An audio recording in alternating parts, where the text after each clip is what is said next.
Hate me like you love me. The words escaped Brainark's lips as a broken whisper, meant only for the woman 12 feet behind him, the one in the crimson dress who was walking away while he stood at the altar, holding another woman's hand. Simone didn't stop, didn't turn around. She'd already given him everything, and he'd chosen duty over her. Now, with 300 guests watching and his bride Margaret squeezing his hand with hopeful trust, Brainark finally understood what he'd lost. His jaw clenched. A single tear rolled down his face, catching the golden cathedral light like a confession he could no longer hide.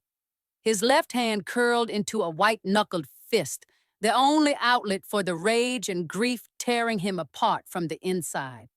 The priest's voice droned on, "Do you take this woman?" But Brainark's eyes were locked on the cathedral doors where Simone had just disappeared, taking his heart with her. Margaret deserved better than this ghost of a man. Simone deserved better than his cowardice. And Brainark Ashford, billionaire, heir to a crumbling empire, fool, was about to make the choice that would define the rest of his life. The cathedral held its breath. I can't. But wait, we are getting way ahead of ourselves. This story started 3 years earlier, but before we continue, a beautiful shout out to some of our amazing audience who always engage our stories. Sandra Pollock Wallace from USA, Florida, Virgiline Calhoun, and a special one for Amanda Copps, always commenting in details about our story's emotional depths. We always look forward to seeing your comments. Now, let's go back to the beginning. The coffee had spilled across her laptop, across her pristine white blouse, across the presentation she'd spent 3 weeks perfecting. And the man responsible stood there in his $1,000 suit, looking more annoyed than apologetic. "Do you have any idea what you've just done?" Simone's voice was ice over fire. Brainark Ashford, though she didn't know his name yet, barely glanced at the disaster he'd created. "Send a bill to my office." He pulled out a business card with the kind of careless arrogance that made her blood boil. "Your office." She looked at the ruined laptop, the stained presentation boards. 3 years of research destroyed because some entitled businessman couldn't watch where he was walking. "I don't want your money. I want you to acknowledge that you just destroyed something that actually matters." That made him pause, made him actually look at her for the first time. And something shifted in his expression. What was it? His voice had lost its edge. A proposal to bring tech education to underserved communities. A program that could change lives. She started gathering the soaked papers, fighting back tears of frustration. "But I'm sure that means nothing to someone like you." "Someone like me." He crouched down, helping her collect the ruined documents, his expensive suit touching the coffee-stained floor without hesitation. "You don't know anything about me." "I know enough. Designer suit, platinum card, that watch costs more than most people make in a year." She snatched a paper from his hand. "You're someone who thinks money fixes everything. It usually does." But there was something in his eyes, something that looked almost like loneliness, except when it doesn't. He stood, held out his hand. "Brainark Ashford, and you're right. I was careless, I wasn't paying attention, and I destroyed something that matters. So let me fix it properly. Not with money, with action." She stared at his outstretched hand with suspicion. "What kind of action?" "I have connections, resources. Let me help you rebuild this proposal and get it in front of people who can actually make it happen." His hand remained steady. "Consider it penance for being exactly the kind of privileged asshole you think I am." Against her better judgment, against every instinct screaming that billionaires only helped themselves, Simone took his hand. "Simone Clark, and if you're lying, I'll make sure everyone knows Brainark Ashford is a man who breaks his promises." His grip was warm, firm, and sent an unexpected jolt through her entire body. "Deal," he said with a smile that was devastating in its sincerity. Neither of them knew that handshake was the beginning of everything and the beginning of the end. 3 months later, Simone's tech education program had secured funding from 5 major companies, including Ashford Industries. The proposal Brainark helped her rebuild was better than the original, sharper, more strategic, impossible to refuse. "You didn't have to do this," she said, standing in his office overlooking the Manhattan skyline. The city glittered below them like scattered diamonds. "Yes, I did." He handed her a glass of champagne. "You were right that day. I was careless, entitled. I needed someone to remind me that not everything valuable comes with a price tag." And now, she took the glass, acutely aware of how close he was standing. "Have you learned your lesson?" "I've learned that some things are priceless." His eyes held hers with an intensity that made her breath catch. "And that the most valuable thing I've encountered in years is standing right in front of me." Brainark. She should have stepped back, should have remembered he was a billionaire and she was a nonprofit director from the Bronx, should have remembered they existed in different worlds. But when he cupped her face with surprising gentleness, when his thumb traced her cheekbone like she was something precious, all those shoulds dissolved into irrelevance. "Tell me to stop," he whispered, his lips inches from hers. "Tell me this is inappropriate, that I'm your donor, that this crosses every professional line we have." "It does," she breathed. "All of those things." "Then why aren't you pulling away?" Because for 3 months, beneath the meetings and proposals and professional boundaries, something had been building between them. Something that felt like falling and flying at the same time. Something that terrified her because she'd never felt anything close to this magnitude before. "Because I'm an idiot," she whispered.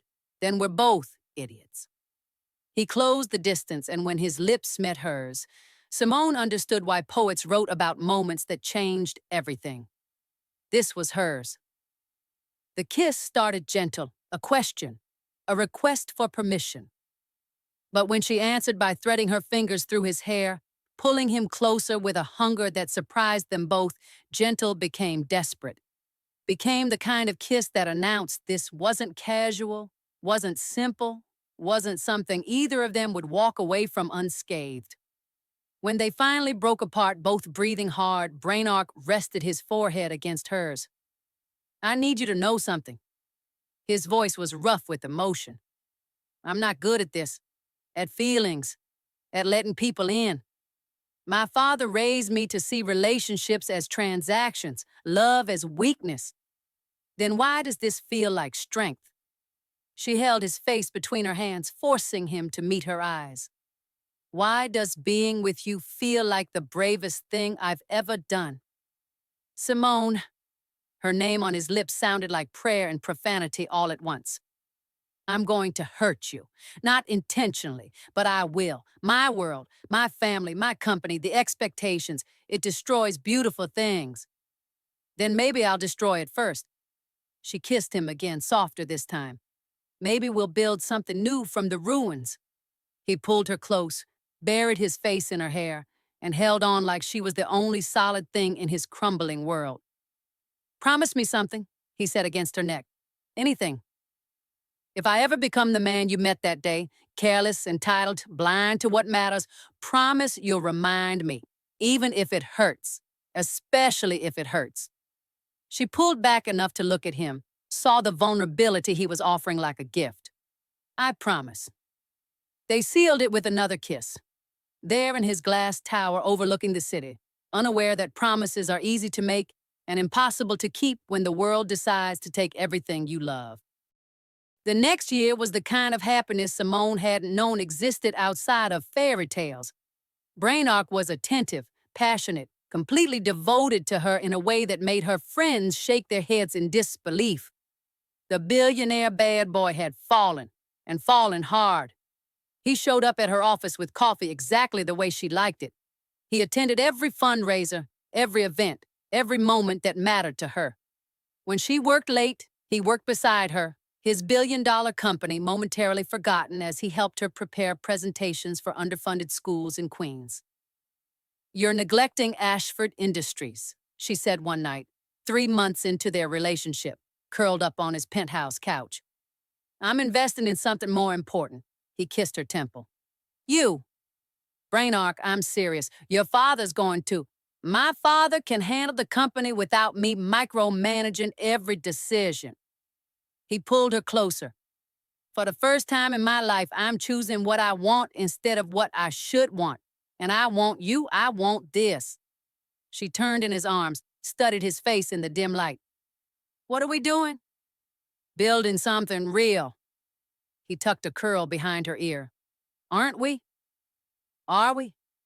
She needed to hear him say it, needed to know this wasn't just a rebellion against his controlled life. Because you know what I am, Brainark. I'm the girl from the projects who worked 3 jobs to get through school. I'm the activist who challenges everything your world represents. I'm everything, he interrupted fiercely. You're everything I didn't know I needed. Everything I was too blind to see before you spilled coffee on my ego and forced me to actually look at the world. I didn't spill the coffee. You did. Semantics. He grinned, then turned serious. I love you, Simone. I know it's fast. I know it's inconvenient. I know my world is going to have opinions, but I love you with a certainty I've never felt about anything in my entire calculated life. Her heart stopped, restarted, began beating a new rhythm entirely. Say it again. I love you. He kissed her forehead. I love you. Her cheek. I love you. Her lips. And I'm going to keep saying it until you believe it. I believe it. Tears blurred her vision. Happy ones, the kind she'd thought were myths. And I love you too. God help me, I love you too. That night, wrapped in each other, they made promises in the dark. Forever promises. The kind young lovers make when they still believe love conquers all. The kind of promises the world takes pleasure in destroying. The call came on a Tuesday morning, shattering their golden year like glass. My father's dying. Brainark's voice was hollow. Stage 4 pancreatic cancer, they're giving him 3 months. Simone was on a plane to Manhattan within the hour, abandoning a conference in Chicago to be by his side.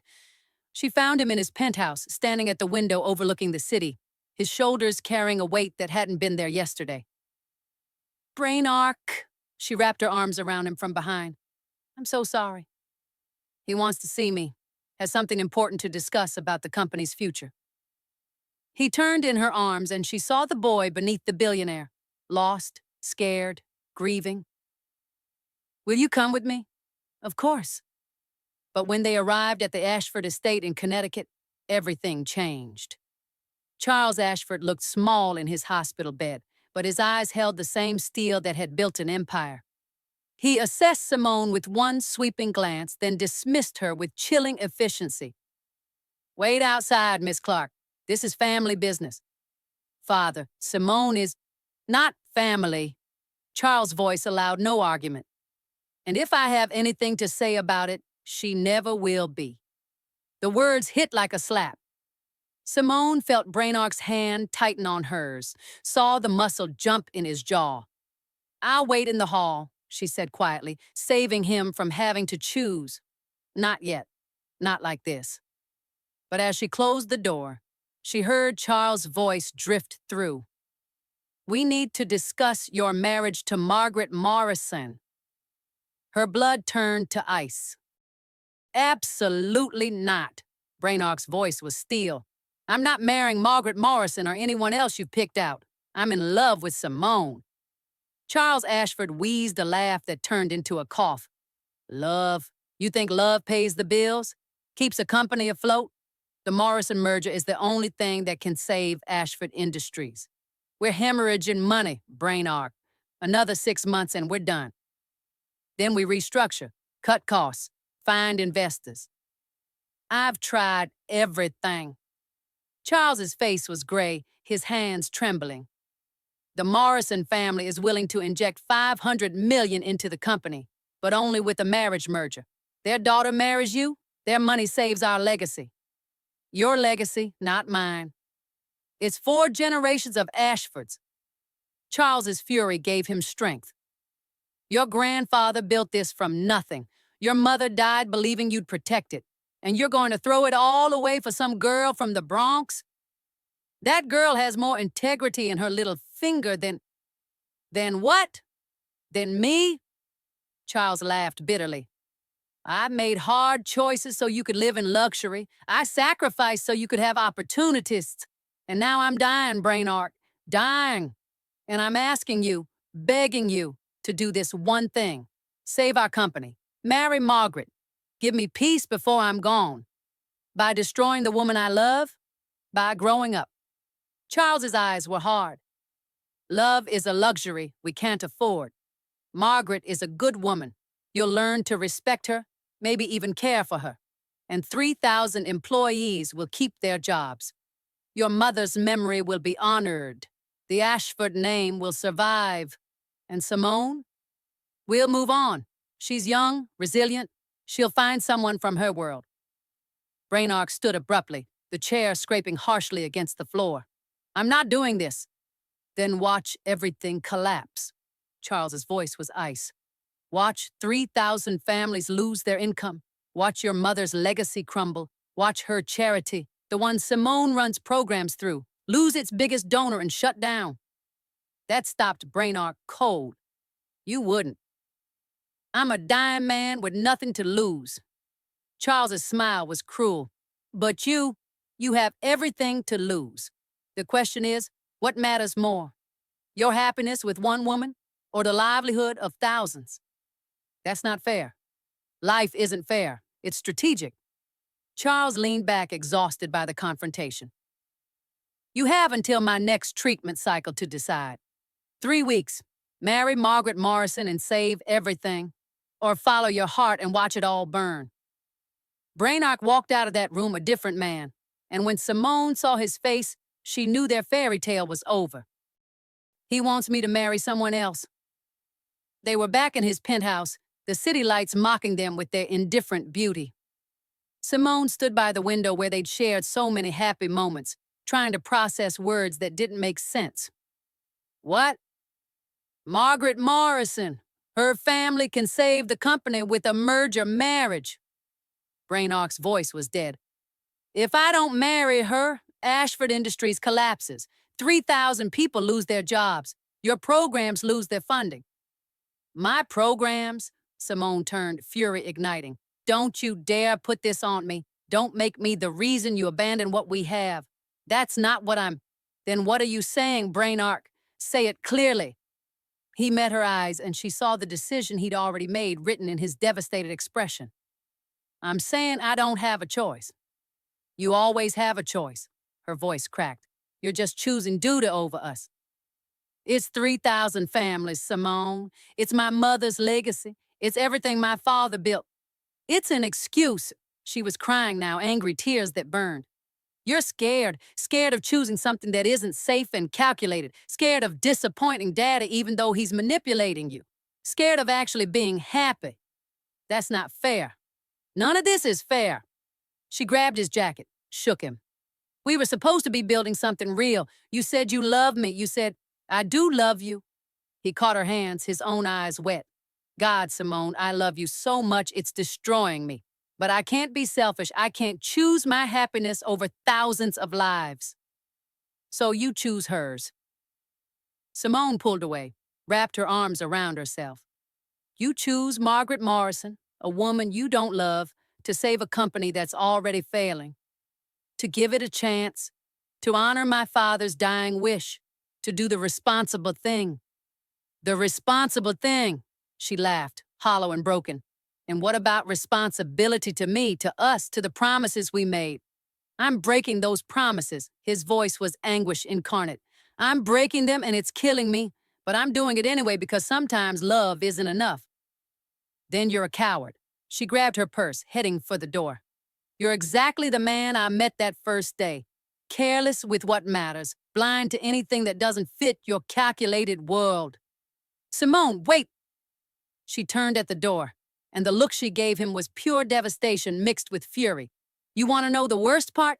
I would have fought for you, against your father, against the company, against the whole damn world, but you're not willing to fight for me. She wiped her tears angrily. So here's what's going to happen, Brainark. You're going to marry Margaret Morrison. You're going to save your precious company, and you're going to live the rest of your life knowing you had something real and you threw it away for something that was already dying. Please don't leave like this. How should I leave? Gracefully? Grateful for the time we had? She laughed bitterly. No, you want to break my heart? You get to see it shatter. You want to choose duty? You get to feel the cost. She opened the door, then paused. You asked me once to remind you if you ever became careless and blind. Consider this your reminder. You're that man again, and I'm done trying to save you from yourself. Simone, hate me, brain arc. Her voice was ice over agony. Hate me like you loved me, because that's the only way either of us survives what comes next. She left, and Brainark Ashford stood alone in his glass tower, surrounded by everything money could buy, holding nothing that mattered. 3 months later, the engagement announcement made headlines. Ashford, heir to Mary Morrison Iris, in merger of century. Simone saw it on every news site, every social media feed, every reminder that the man she loved was publicly choosing someone else. She threw herself into work, expanding programs, helping more kids, proving she didn't need Brainark Ashford or his money to make a difference. But late at night, alone in her apartment, she broke. Meanwhile, Brainark went through the motions of his engagement like a man walking to his execution. Margaret was kind, intelligent, gracious, everything a business wife should be. She didn't demand love. She understood this was strategic, which somehow made it worse. You're in love with someone else, Margaret said one evening over dinner, 3 weeks before the wedding. Brainark didn't deny it. I'm sorry. Don't be. She sipped her wine calmly. I agreed to this, knowing it was business. I'm not expecting passion, but I do expect respect and fidelity once we're married. You deserve better than this. Probably, she smiled sadly. But we don't always get what we deserve. We get what we're willing to accept. Why are you accepting this? Because my father needs this merger as much as yours did. She set down her glass. And because sometimes duty matters more than happiness. You understand that, don't you? It's why you're here instead of with her. He understood. God help him, he understood. But understanding didn't make the wedding invitations hurt less. Didn't make the taste of ashes go away. Didn't stop him from reaching for his phone every night, pulling up Simone's contact, his finger hovering over the call button before he forced himself to put it down. She'd blocked his number after the first week of him trying to explain, to apologize, to somehow make her understand why he was doing this. His father died 2 weeks before the wedding, taking his last breath with a satisfied smile, secure in the knowledge that his legacy would survive. Brainark didn't cry at the funeral, hadn't cried since the night Simone left. He'd become exactly what his father always wanted, a man who put duty before everything else. A man slowly dying inside while the world applauded his responsibility. The night before the wedding, he stood in his penthouse one last time before moving into the estate he'd share with Margaret. He poured a glass of whiskey and pulled out his phone, unblocked his number on her phone using a method she didn't know he had, and sent one message. I'm sorry I wasn't strong enough to choose you. I'm sorry I became the man you warned me not to be. I'm sorry for everything except loving you, that I'll never regret. Tomorrow I marry her. But know this, every day for the rest of my life, I wish I'd been brave enough to marry you instead. B. He didn't expect a response, but at 2 a.m. his phone buzzed. I'll be there tomorrow, not to stop you. I won't give you that out, but because I need to see you make this choice. I need to watch you choose wrong so I can finally let you go. Hate me like you love me, Brainark. That's all we have left. S. He read that message 100 times before dawn and realized she was going to be there at his wedding, watching him marry someone else. The thought should have brought relief, one last chance to see her. Instead, it brought terror, because Brainark Ashford finally understood what he was about to do and knew he'd never forgive himself for it, which brought them here, to this moment, to Brainark standing at the altar, his bride beside him, the woman he loved walking away behind him. To the priest asking, "Do you take this woman?" To the choice he'd already made being exposed as the catastrophic mistake it was. "I can't." The words hung in the air like a death sentence. Brainark turned fully away from the altar, away from Margaret's shocked face, and locked eyes with Simone frozen by the cathedral doors. The tears streaming down her face caught the golden light, and in that moment, he knew with absolute certainty, that walking away from her had been the worst mistake of his life. "I can't marry you, Margaret," he said, his voice breaking. "I'm sorry. You deserve someone who loves you completely, and I—" "How dare you?" The voice boomed through the cathedral like thunder. Richard Morrison, Margaret's father, business titan, and the man who held Ashford Industries' future in his hands, rose from his seat in the front pew, his face purple with rage. "How dare you humiliate my daughter in front of 300 people?" Richard stormed toward the altar, his security detail moving with him. "You made an agreement, a binding contract. A marriage isn't a contract.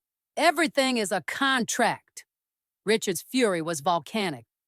"You think you can back out of this merger, embarrass my family, destroy a deal your father died ensuring would happen?" "Mr. Morrison, please," Brainark started.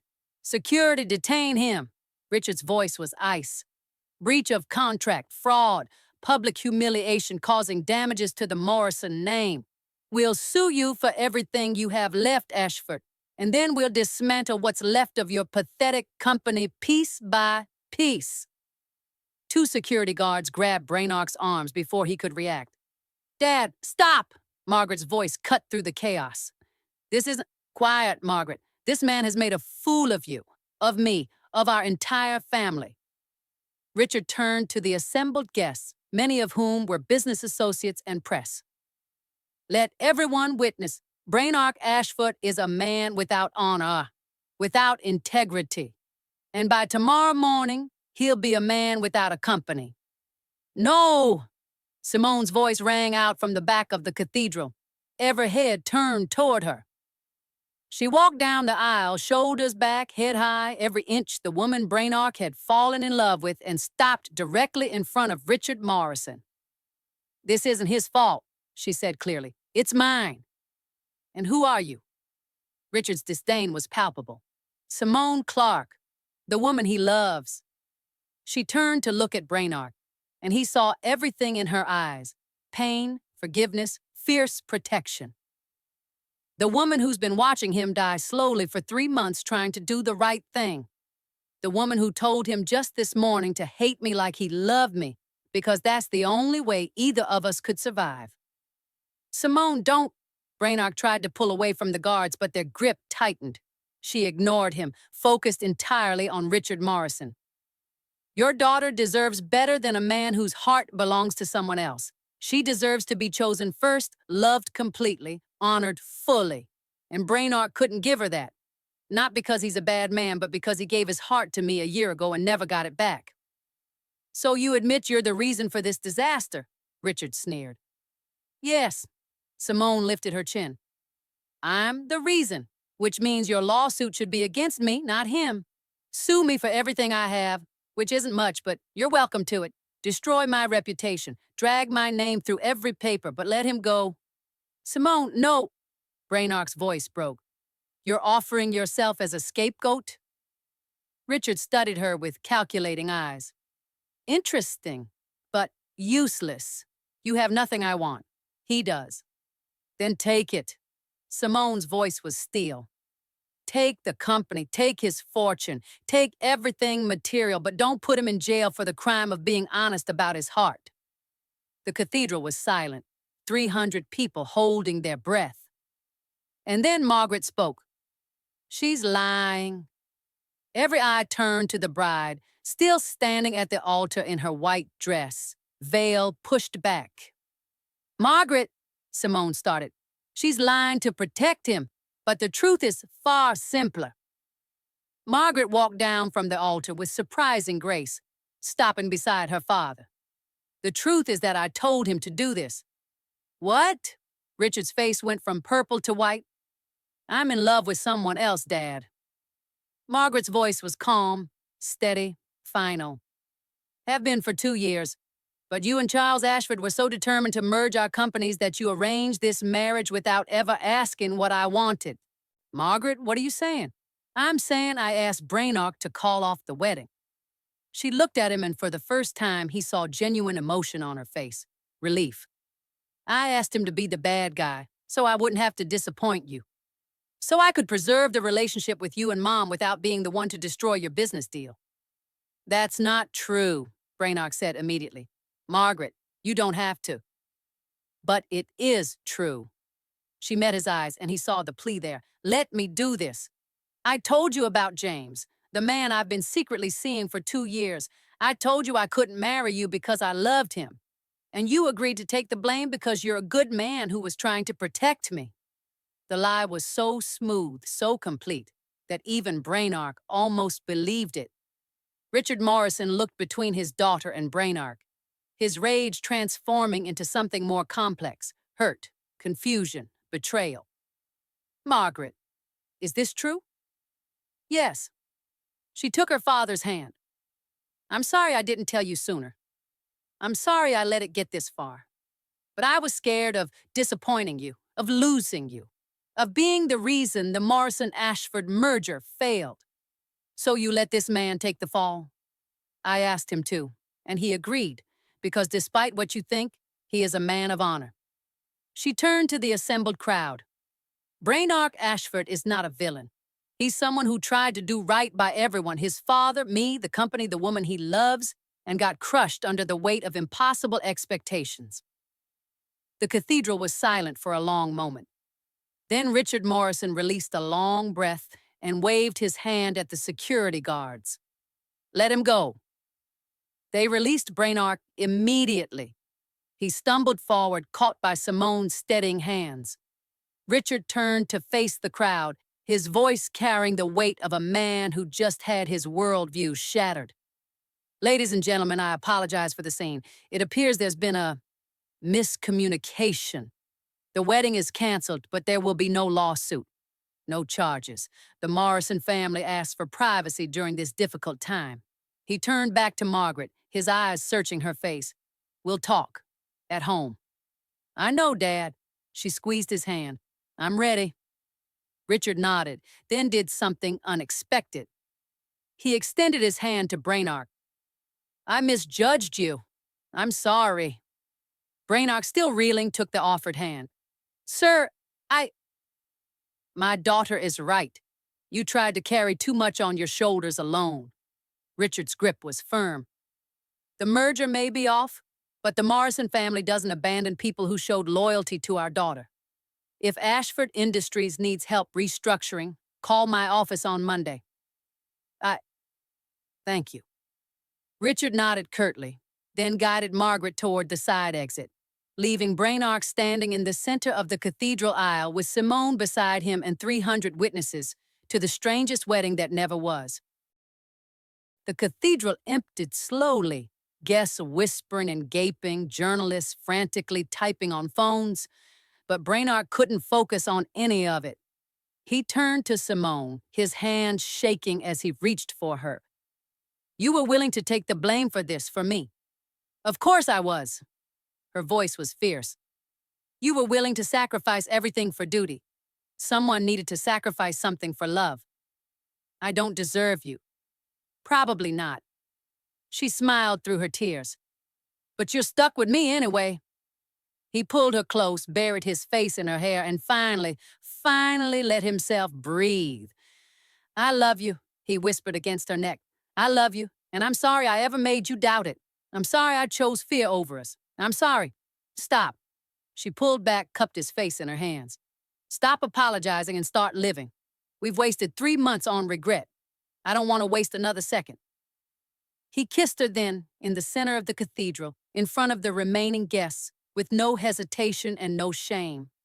Kissed her like she was oxygen and he'd been drowning, like she was home and he'd been lost, like she was everything that mattered in a world that suddenly made sense again. When they broke apart, both breathless, Brainark rested his forehead against hers.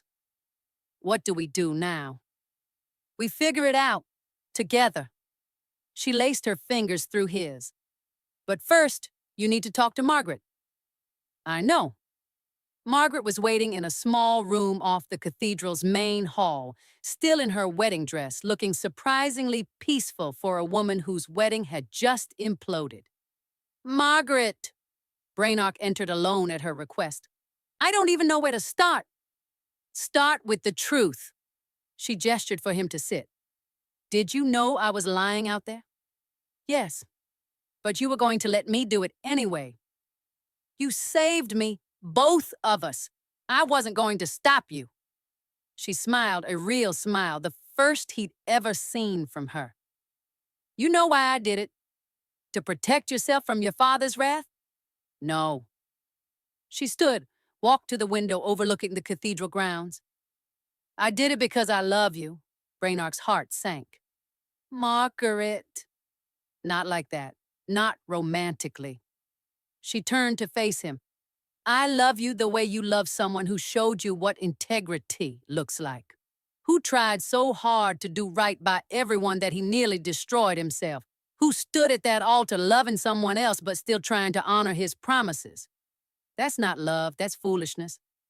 Maybe both. She smiled sadly.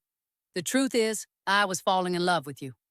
These 3 months watching you try so hard to make this work, seeing your honor and kindness even when your heart was breaking, I started to hope maybe this could become real. Margaret, I'm sorry. Don't be. Because I realized something today standing at that altar watching you look at her. Her eyes were bright with unshed tears. I deserve someone who looks at me the way you look at Simone. And you deserve to be with the woman you can't live without. Neither of us deserves a marriage built on duty and resignation. You lied to your father, risked his anger, risked everything. Why? Because not having you shouldn't be the same as destroying you. She walked over, took his hands. I love you enough to let you go. Love you enough to want you to be happy, even if it's not with me. That's what love is, isn't it? Wanting someone's happiness more than your own? Brainark's throat tightened. You're an extraordinary woman, Margaret Morrison. I know, she laughed, brushing away a tear. And someday, someone's going to see that and choose me first. Until then, I'm choosing myself, my own happiness, my own truth. Your father will be furious. Then he'll understand. Then he'll probably respect me more for finally standing up to him. She squeezed his hands. Go, Brainark. Go build the life you actually want. And don't waste any more time on regret. He pulled her into a hug, grateful, relieved, humbled. Thank you for everything. Thank you for showing me what it looks like when someone loves completely, even if it wasn't me. She pulled back, straightened her veil with a wry smile. Now get out of here before I change my mind and tell my father the truth. He left her there, still in her wedding dress, standing taller than he'd ever seen her. 1 week later, Richard Morrison made good on his promise. He not only invested in Ashford Industries, but became Brainark's mentor in restructuring the company. The process was brutal, cutting costs, eliminating redundancies, pivoting to sustainable business models. But for the first time, Brainark was building something he believed in rather than maintaining something he'd inherited. 2 weeks after that, Margaret announced her engagement to James Chin, her longtime secret boyfriend. The business press had a field day, but the couple seemed radiantly happy. And Brainark? He stood in Simone's apartment, the same small space she'd lived in when they met, helping her pack boxes. You're sure about this? Simone asked for the 100th time. Moving in together after everything? I'm sure about you. Everything else is just logistics. He sealed another box, marked it, books, handled with care. Besides, my penthouse is sold. I need somewhere to live. You could get another penthouse. Or I could wake up next to you every morning in this cramped apartment with terrible water pressure and walls so thin we can hear Mrs. Chin's game shows. He pulled her close. Guess which option I prefer? The one where you're slumming it with the girl from the Bronx? The one where I'm home. He kissed her softly. You're my home, Simone. Everything else is just a building. She melted into him, and for a moment they just stood there surrounded by half-packed boxes and a life they were building together. I love you, she whispered against his chest. I love you too. And this time I'm never choosing anything over us. Not duty, not expectations, not fear. Just us. Promise. I promise. No more running, no more choosing wrong. Just you and me figuring it out together. She pulled back, eyes shining with happy tears. You know what the crazy thing is? What? I think all of this, the pain, the separation, the almost wedding, I think it made us stronger, made us sure. You think we needed to almost lose each other to know what we had? Maybe, she smiled. Or maybe we just needed to learn that love isn't about grand gestures and fairy tales. It's about choosing each other when it's hard, when it costs something, when the world says you're making the wrong choice. Then I choose right. He lifted her hand, kissed her knuckles. Today, tomorrow, every day after. I choose you. Even when I'm annoying, especially then. Even when I make you attend boring nonprofit fundraisers. I'll wear a tuxedo and smile for the donors. Even when... He silenced her with a kiss, deep and sure and full of promise. When they broke apart, both smiling, Simone rested her head on his chest. We're going to be okay, aren't we? Better than okay. He held her close. We're going to be extraordinary. 1 year later, the small community center in the Bronx was packed with students, parents, and donors celebrating the expansion of Simone's tech education program. Ashford Industries, now restructured and thriving under Brainark's leadership, was the primary sponsor. Brainark stood at the back of the room, watching Simone speak with the same passion that had captivated him in that coffee shop 2 years ago. She glowed with purpose, with joy, with the kind of fulfillment that came from making a real difference. She's remarkable, isn't she?